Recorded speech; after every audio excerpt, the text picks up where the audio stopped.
Bismillah. Bismillahirrahmanirrahim. Assalamualaikum warahmatullahi wabarakatuh.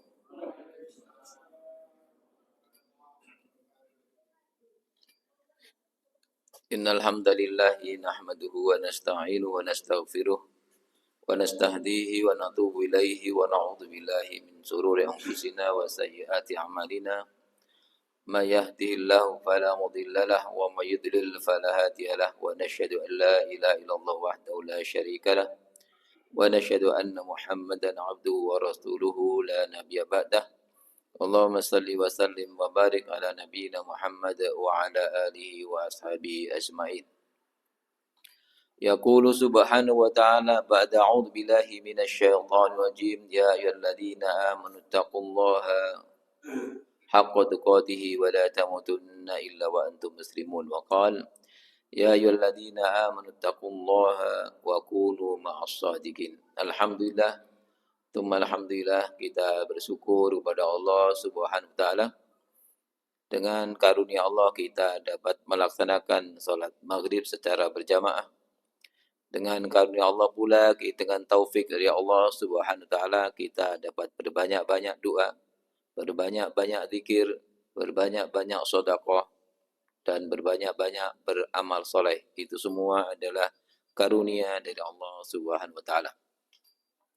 Kajian kali ini seputar hijrah dan jihad Nabi kita Muhammad SAW dan kita kaitkan dengan kondisi aktual umat Islam hari ini.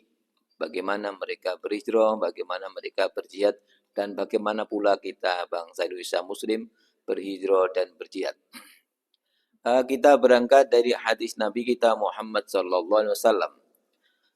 Yang diantaranya Rasulullah bersabda dalam hadis yang agak panjang yang diantara isinya faman kana min ahli shalah du'iya min babis shalah wa man kana min ahli sadaqah du'iya min babis sadaqah wa man kana min ahli siyam du'iya min babir rayyan wa man kana min ahli jihad du'iya min babil jihad atau kama qala sallallahu.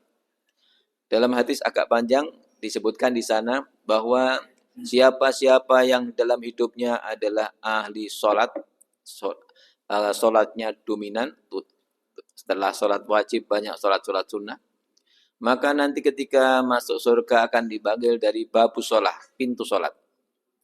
Wa man kana min ahli sadaqah, siapa-siapa yang ahli sedekah di masa hidupnya, di samping berzakat banyak-banyak sedekah, ataupun kalau belum ada kemampuan zakat karena belum sampai nisab, maka tetap berbanyak-banyak sedekah, maka du'iya min babi sedekah, nanti masuk surga dipanggil dari pintu sedekah. Wa man kana min ahli siyam, siapa-siapa banyak puasa setelah puasa Ramadan maka puasa-puasa yang lain, maka akan dipanggil dari babur rayyan, pintu ar-rayyan. Wa man kana min ahli jihad du'iya min babil jihad, siapa-siapa yang ahli jihad banyak berjuang di jalan Allah, baik berjuang yang pakai perang maupun tanpa perang, perang fisik maksudnya, nanti akan dipanggil dari babul jihad. Artinya bahwa karena di antara pintu-pintu surga adalah pintu sholat, pintu sodako, pintu royan atau pintu siam, dan pintu jihad, wajar kalau amal-amal tersebut tetap ada sampai hari kiamat. Sholatnya sampai hari kiamat ada, kemudian sodako ada sampai hari kiamat, puasa ada sampai hari kiamat, jihad ada sampai hari kiamat, meskipun tidak semuanya dipilih oleh Allah berjihad. Tapi kalau sedekah itu di mana-mana saja bisa. Kalau puasa di mana-mana saja bisa. Kalau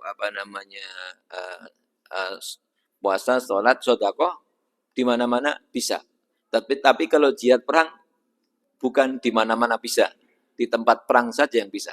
Seperti misalnya Indonesia dulu sebelum kita lahir ada perang melawan Belanda, perang melawan Jepang.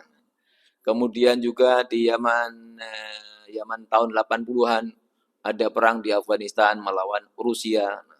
Kemudian tahun 90-an sampai tahun 2000 sampai 2020 Afghanistan melawan NATO.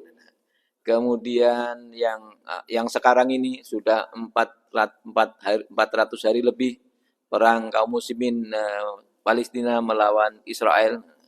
Kemudian 11 bulan lebih kurang perang di Suriah dan lain-lain yang baru berakhir hari pekan Ahad yang lalu, tanggal berapa kemarin. Jadi karena jalan ke surga itu karena pintu surga itu diantaranya adalah masuknya lewat puasa, lewat siam, lewat puasa, lewat sholat, lewat sedekah, lewat jihad. Wajar kalau amal itu tetap akan ada sampai hari kiamat. Nah, gitu. Kemudian juga di sisi lain ini terutama jalan untuk bapak-bapak. Kalau untuk ibu-ibu jalannya agak lain. Ya bisa puasa, bisa siam, tapi agak lebih lain. Punya jalan spesifik. Idza shallatil mar'atu khamsaha wa shamat syahraha wa ta'at ba'laha qila laha udkhulil jannata min ayyi babin syi'ti. Ini hadis untuk ibu-ibu, enggak untuk bapak-bapak, untuk ibu-ibu. Ibu yang di atas tuh. Apabila seorang wanita, ibu-ibu atau mbak-mbak salat 5 waktu, idza shalatil mar'atu khamsaha wa shamat syahraha, puasa 1 bulan Ramadan. Kalau bapak-bapak Ramadan sebulan rampung, ibu-ibu kadang-kadang setahun baru rampung, kadang-kadang 2 tahun baru rampung, nanti utang lagi dan selanjutnya. Kemudian wa ata'at ba'laha, mentaati suaminya, qilalaha, nanti dia di akhirat akan dipanggil. Asal kuncinya dipegang sudah, yaitu puasa salat 5 waktu, kemudian puasa Ramadan, kemudian taat suami, nanti akan dipanggil, qilalaha, akan dikatakan kepadanya, udkhulil jannati, silakan masuk surga min ayyi babin syi'ti, lewat mana saja boleh. Nah, ini hadis untuk ibu-ibu. Untuk bapak-bapak harus ahli sholat. Sholatnya kuat, baru nanti silakan masuk pintu sholat. Sedekahnya kuat, silakan masuk pintu sedekah. Kemudian sholat, sedekah, puasanya kuat, silakan masuk pintu puasa. Jihadnya kuat, silakan masuk pintu jihad. Tapi kemudian Abu Bakar As-Siddiq bertanya, apa ada orang yang bisa masuk semuanya? Masuk pintu sholat boleh, pintu sedekah boleh, pintu siam boleh, pintu jihad boleh. Terus Rasul menjawab, ada. Dan saya berharap engkau salah satunya. Nah, berarti Abu Bakar Siddiq memang sholatnya dahsyat, puasanya dahsyat, sedekahnya dahsyat, jihadnya dahsyat. Nah, kemudian kita ambillah di sini. Ini untuk membaca bagaimana perjalanan hijrah dan jihad Nabi kita Muhammad SAW, dan bagaimana perjalanan hijrah dan jihad umat Islam hari ini yang bervariasi. Hadis, saya baca matan hadisnya. Man amana billahi wa rasulihi wa aqama as-salata wa shoma ramadhana kana haqqan 'ala Allahi ayyudkhilal jannah. Itu saja syaratnya 3. Siapa beriman kepada Allah dan Rasulnya dan menegakkan salat dan berpuasa Ramadan, 3, berhak bagi Allah untuk memasukkan surga. Hajara fisabilillah au jala safi ardi. Dan baik dia ikut hijrah maupun tidak hijrah. Pada zaman Nabi, hijrah itu bagian daripada perjuangan. Pada zaman Nabi ada 2 macam hijrah yang kelihatan.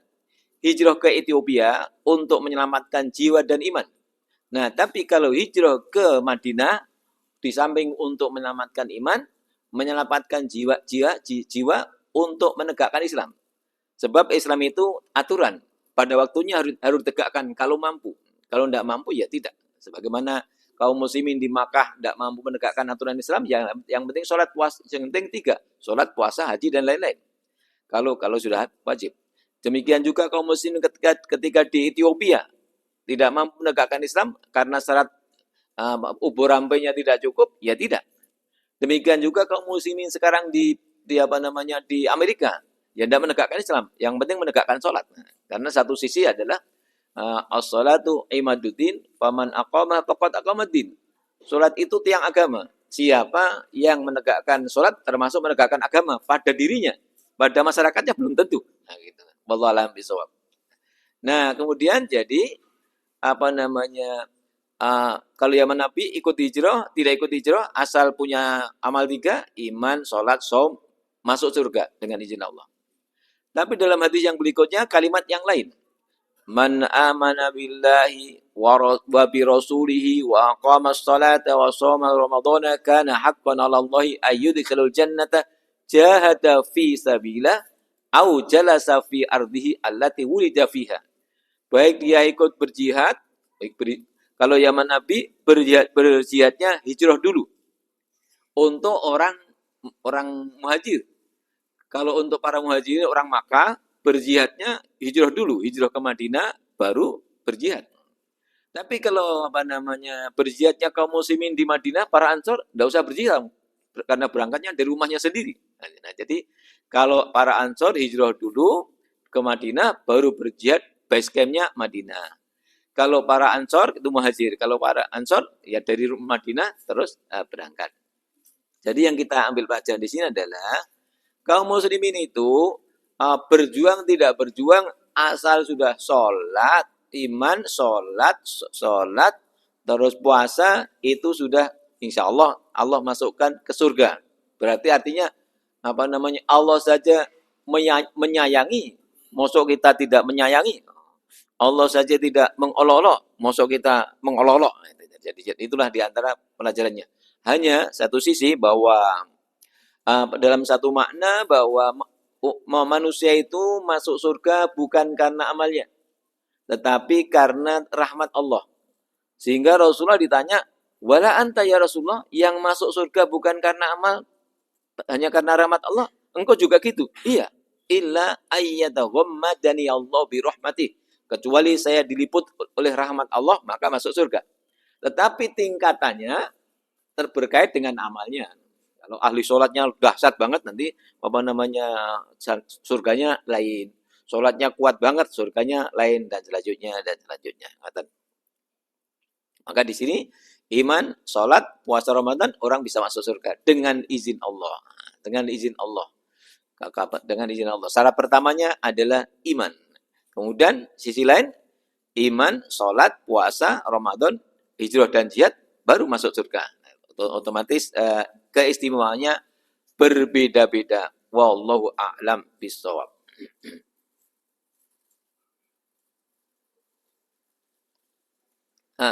Nabi kita Muhammad SAW waktu berhijrah tidak ada dalam kondisi kecepit-pit banget, tidak ada orang yang mampu atau bisa menolong.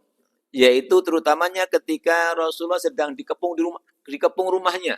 Rumahnya dikepung, Rasulullah mau dibunuh. Nah, peristiwa itu diabadikan di dalam surah Al-Anfal ayat 30. A'udzu billahi minasyaitonir rajim. Wa idh yamkuru bikal ladzina kafaru liyuthbituka aw yaqtuluka aw yukhrijuk. Wa yamkuruna wa yamkurullah wallahu khairul makirin.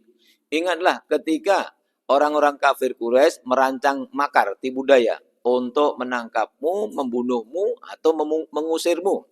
Nah, Wayam kurullah. Memang tabiat orang kafir tertentu, belum tentu semuanya. Misalnya ada orang kafir yang memusuhi Islam, ada orang kafir yang tidak memusuhi Islam pada waktunya.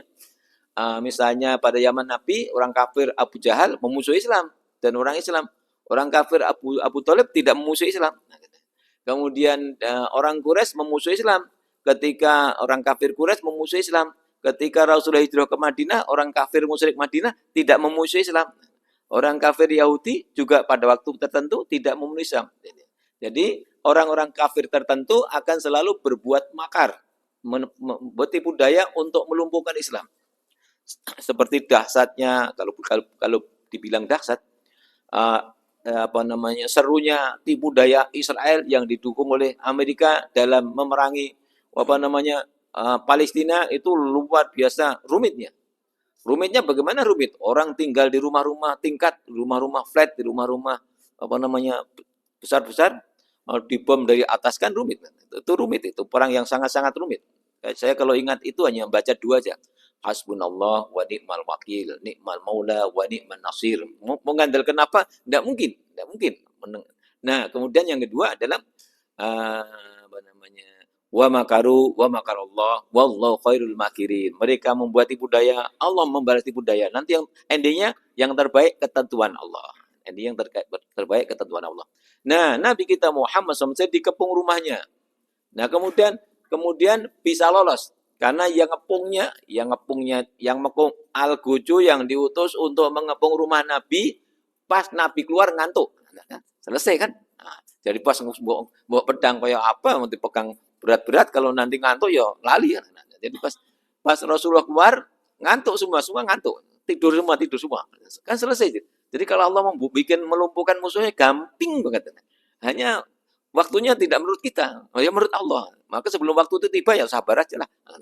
Nah, maka ketika Rasulullah keluar, al-gojonya itu merem kabeh. Jadi semua tidak tertidur.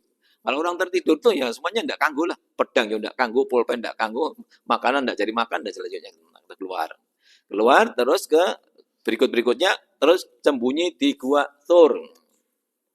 Nah, sembunyinya di gua Tur itu terus akhirnya pemburunya orang kan bisa ngitung-ngitung, bisa pembunyinya 3 hari. Nanti kalau sebab kan pemburunya kan nyari kalau tujuannya Madinah seumpama gitu. Nah, kira-kira 3 hari sampai sini, 3 hari sampai sini, atau kalau ke arah sana 3 hari sampai sini. Kok 3 hari hilang jejak semua, mandek lah sudah. Nah, pas sedang dalam pencarian tadi, memburunya juga sampai Gua Tur, sampai atas Gua Tur. Sehingga Abu Bakar As-Siddiq mengatakan, ya Rasulullah kalau mereka di atas itu lihat kakinya, lihat kita nanti. Tapi kan lihat kan tergantung takdir. Jadi kalau mereka dingklok gitu bang, dingklok makhluk kan, akan lihat kakinya terus lihat kita yang di bawahnya. Ya kalau Allah nakdirkan gitu, Allah enggak. Nah, jadi kan kadang-kadang memang keyakinan takdir itu wajib. Maka kata kaum muslimin yang berperang di Palestina, apapun yang terjadi di Palestina, nanti yang mati, yang syahid, yang sakit, yang luka, itu jumlahnya tergantung ketentuan Allah, tidak tambah, tidak kurang. Nah, udah gitu kan jalan aja lah. Nah, kalau bagian saya syahid, bagian luka ya ulah, bagian selamat ya selamat kan ngoten. Coba tidak punya tawakal gitu, mumet sudah. Ya Allah, mumet stres, tidak ikhlas, nah, rugi lagi. Jadi ketika Rasulullah terkepung dalam gua, bukan terkepung, tercari karena yang ngepung tidak tahu.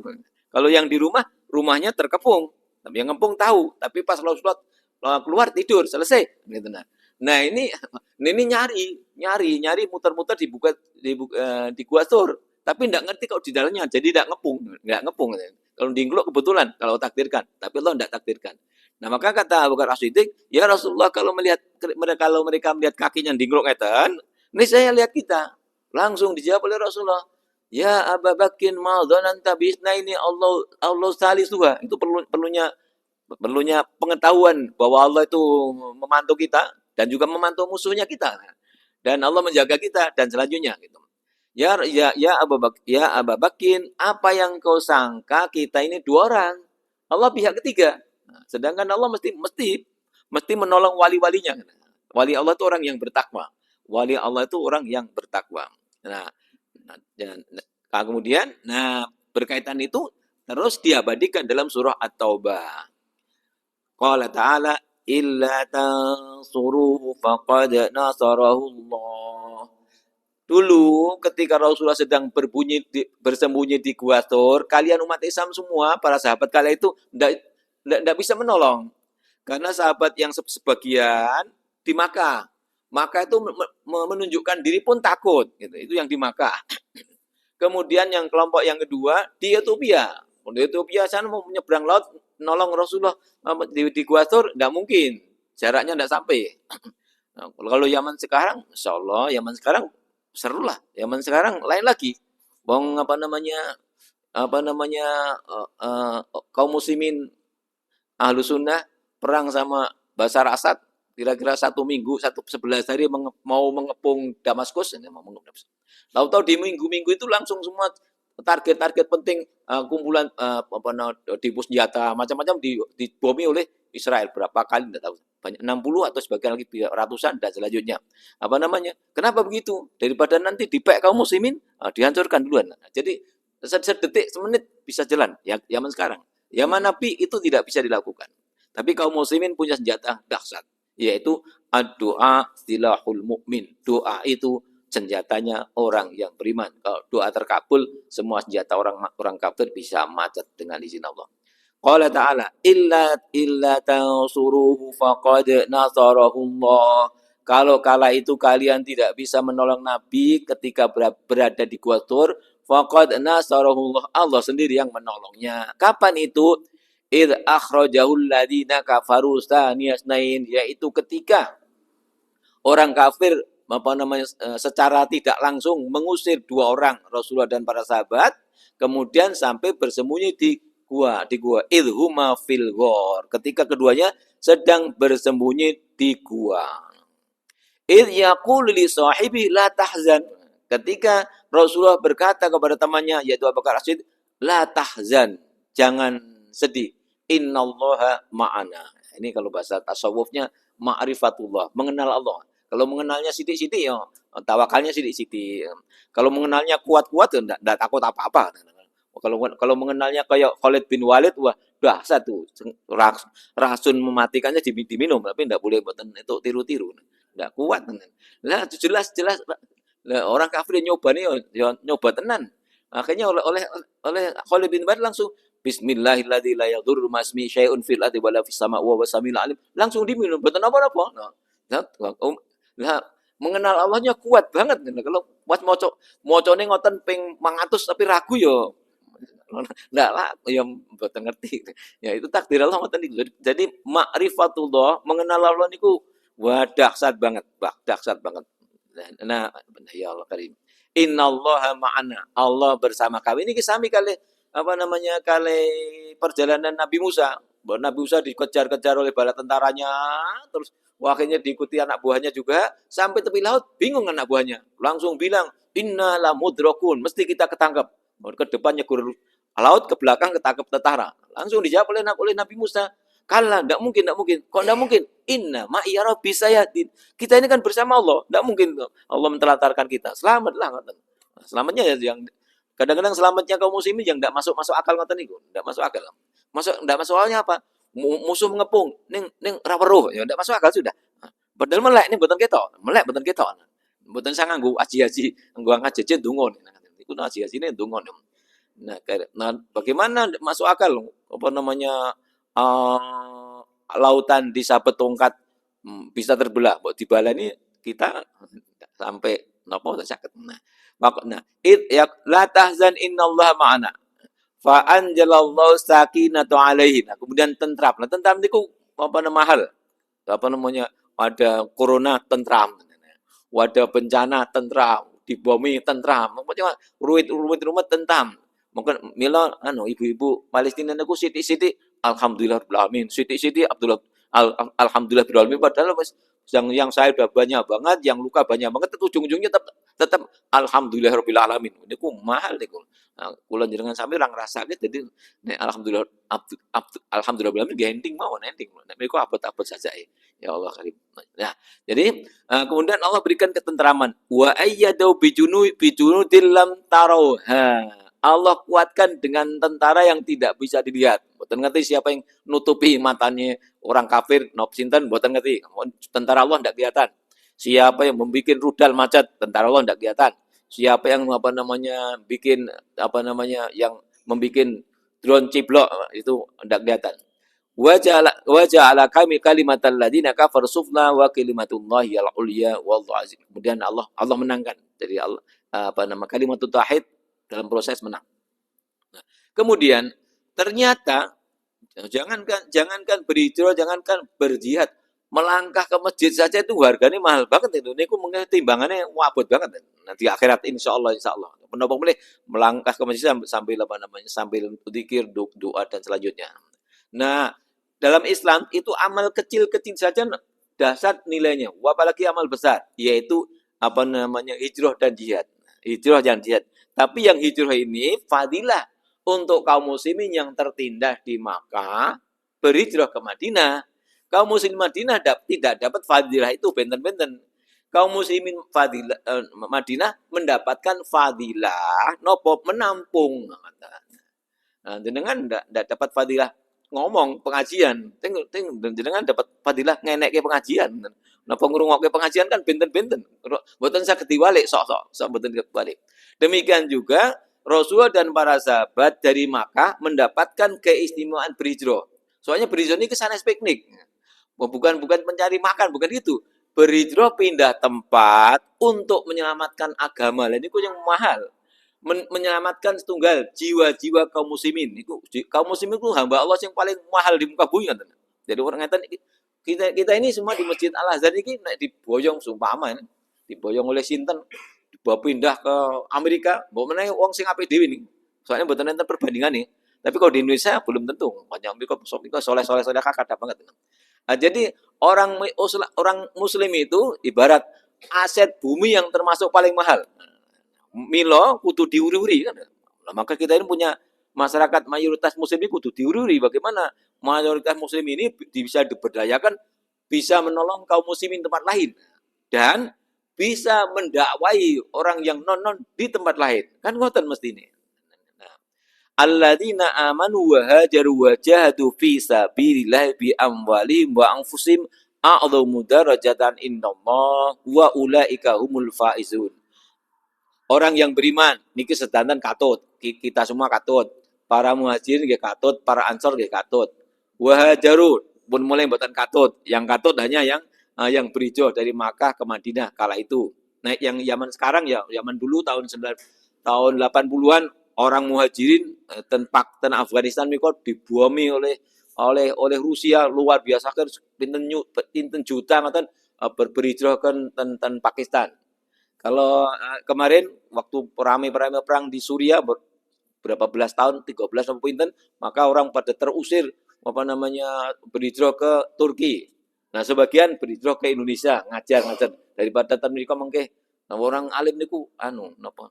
Ya boleh-boleh saja milih sahih tapi nggih man-man. Orang alim niku golekane angel. Sekolahnya pun suwe banget, mungkin nek tahun entek lan pripun. Nah, sebagiannya ketika negeri Syam terlanda perang, sebagian berhijrah ke Malaysia, sebagian ke Brunei, sebagian ke Turki, sebagian ke Indonesia, terutama ulama-ulamanya, ngoten. Allah takdirkan ngoten. Jadi kok sekarang orang Indonesia kalau belajar kepada syekh-syekh dari Suriah, enggak usah mriko, langsung ten mriki mawon pun wonten. Nah, sekarang orang-orang misalnya orang-orang Malaysia mau belajar ke syekh-syekh dari Yaman, kemudian dari Syam, dari Suriah dan lain-lain, takdir Allah mereka sudah pada berdatangan. Masya Allah itu takdir itu ya mboten saged dipun rekayasa. Itu ya tetap kembali kepada wa makarallah wallahu khairul makirin. Allah orang-orang kafir membuat tipu daya, Allah membalas tipu daya. Tipu daya Allah jauh lebih bagus, memudahkan orang Indonesia yang mau belajar jauh-jauh ke Suriah, ke Syam, ke Yaman, mahal banget. Wakanya Allah takdirkan terjadi perang di sana. Wakanya Pak Ustadznya pada mengungsi ke Indonesia. Akhirnya ngajar memiliki. Ya ini ku plus minus lah.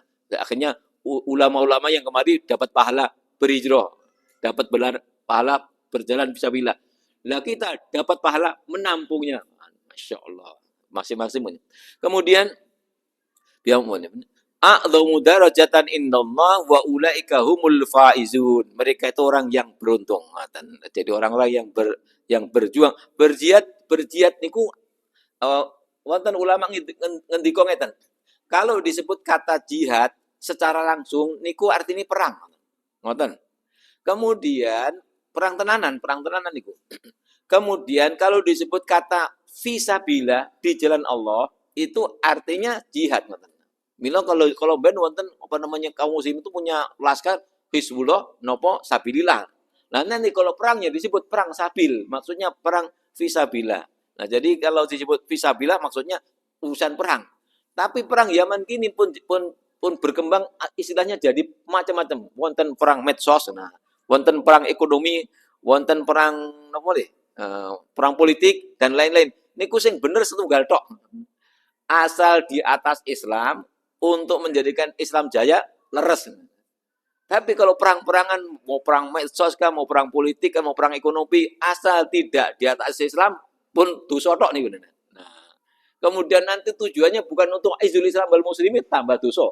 Nah, jadi sama Mbok kita ini kalau duduk di dunia ini bukan untuk kalau kita ini insya Allah di atas Islam. Buktinya apa? Buktinya sholat. Buktinya pengajian. Buktinya dakwah. Buktinya. Tapi mungkin sudah jadi pejabat, tidak menggunakan jabatannya untuk Islam, berarti sudah mulai tidak di atas Islam. Tapi kalau pas pulang di atas Islam. Kalau pas pulang pengajian melih. Pas pulang jamaah melih. Sampai pas mereka buatan melih. Itu sudah mulai benten-benten. Kembali kepada maudhu kita.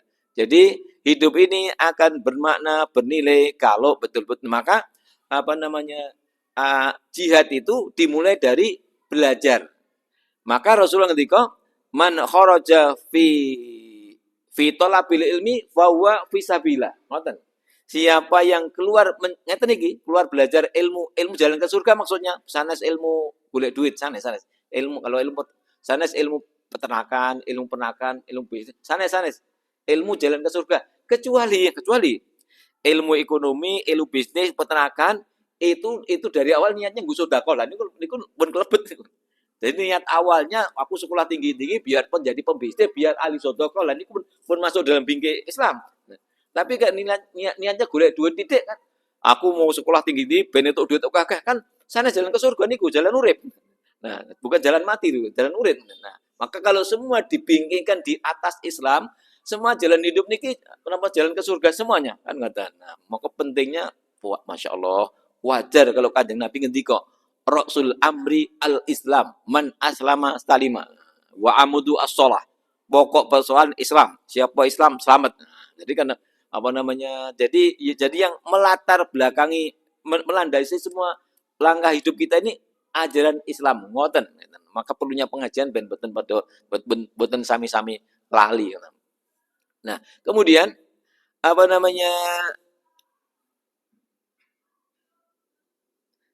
disebutkan dalam di antara keistimewaan orang yang berhijrah di jalan Allah. Nah, Allah karim.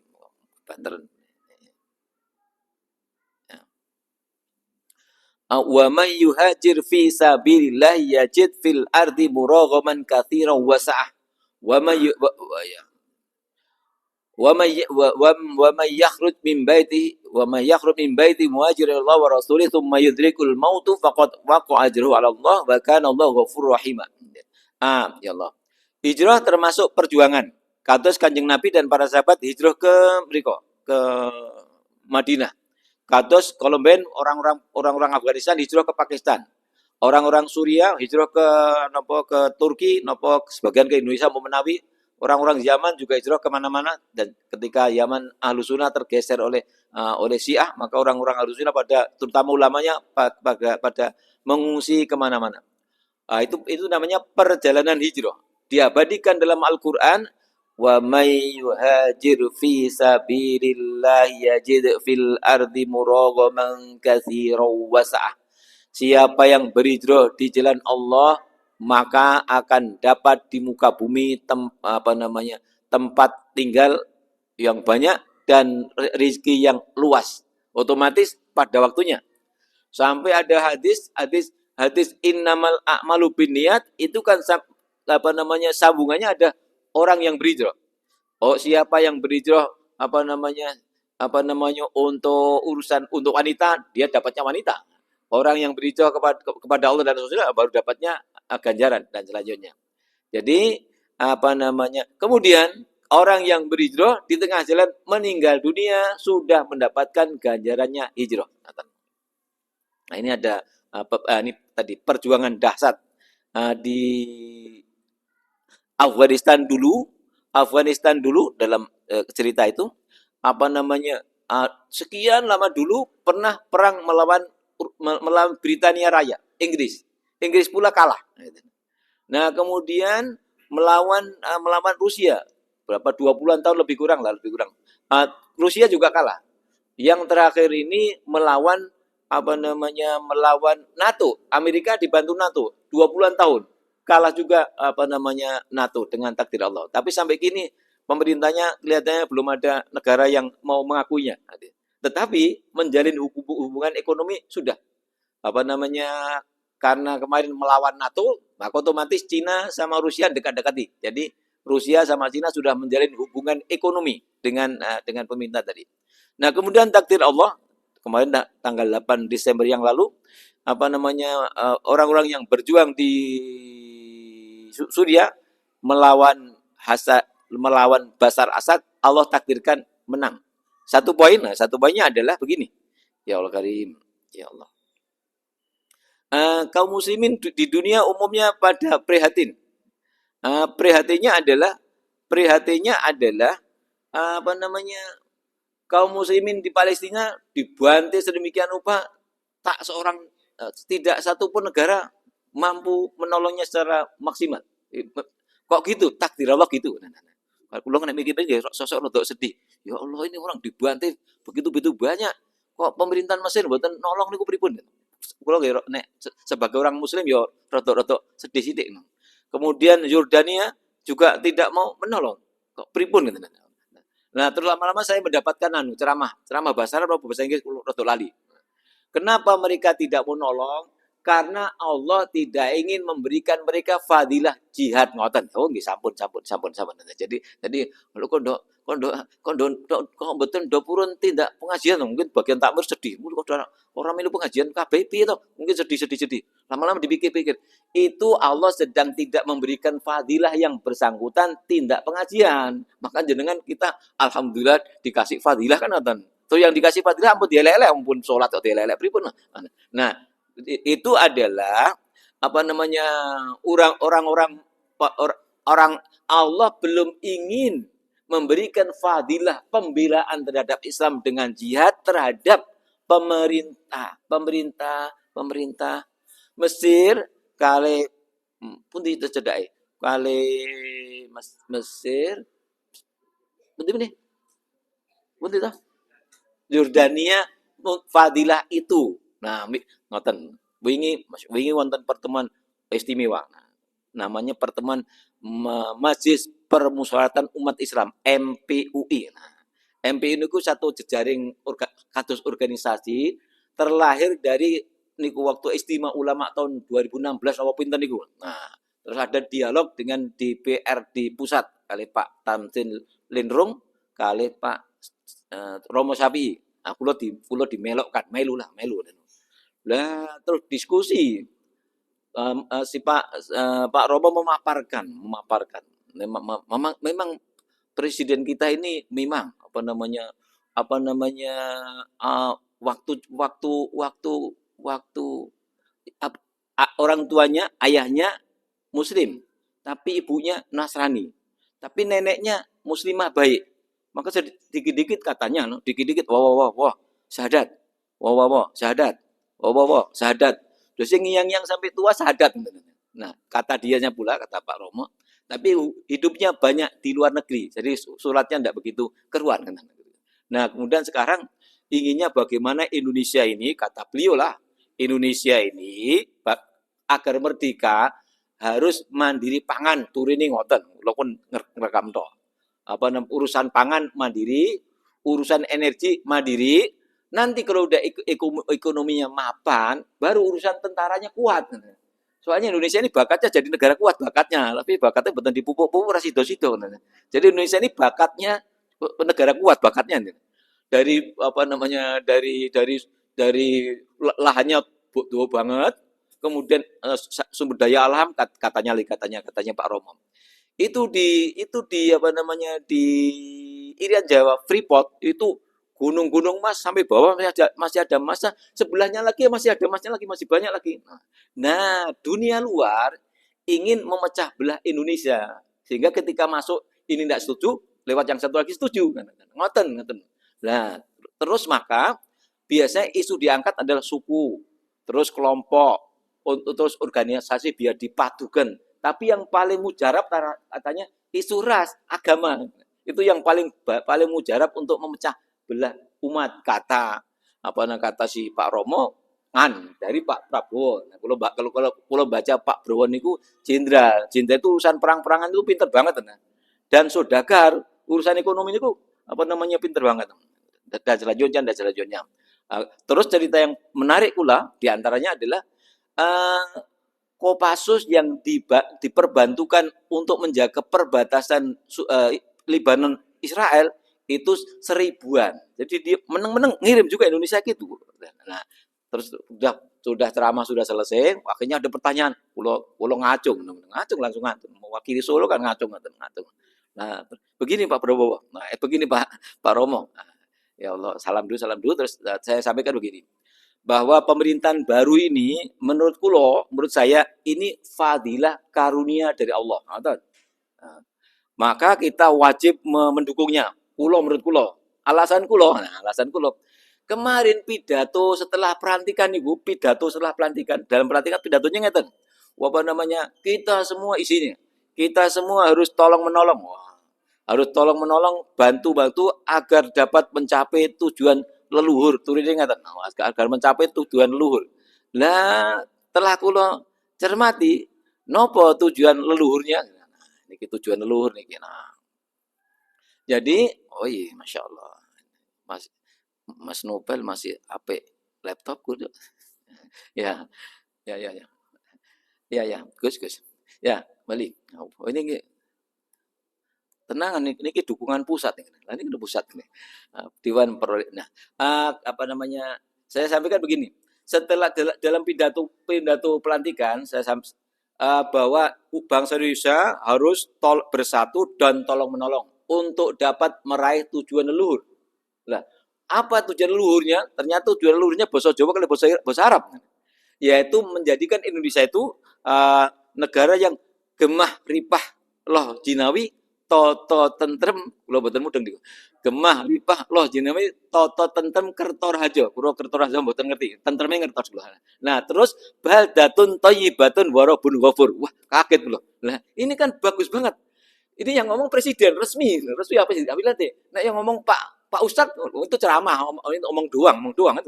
Kalau yang ngomong Pak RT enggak punya kekuatan, Pak Camat siti toh, Pak ini presiden.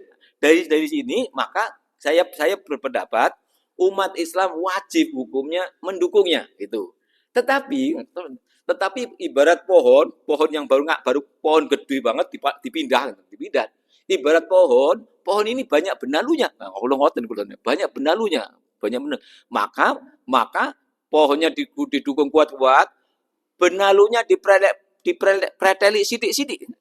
Nanti kalau dipretelin bareng-bareng ambruk kabeh. Kula ngoten terus langsung Pak Bromo bilang, jadi Ustadz Muzayyin setuju. Pokoknya ini wajib pendukungnya setuju. Alasan kula niku bahwa tujuan negara Indonesia itu adalah menjadikan Indonesia gemah ripah loh jinawi toto tentrem kerto rajo badatun thayyibatun wa rabbun ghafur. Kan ini semuanya modalnya pun wonten iki. Jadi modal badatun thayyibatun mayoritas muslim, pengajian banyak, masjid banyak, apa namanya gemah ripah loh jinawi, apa namanya emas banyak, nanti tinggal ngedol kan. Ngedol sudah jadi, timah banyak dan lain-lain. Nah, maka menurut saya sampaikan bahwa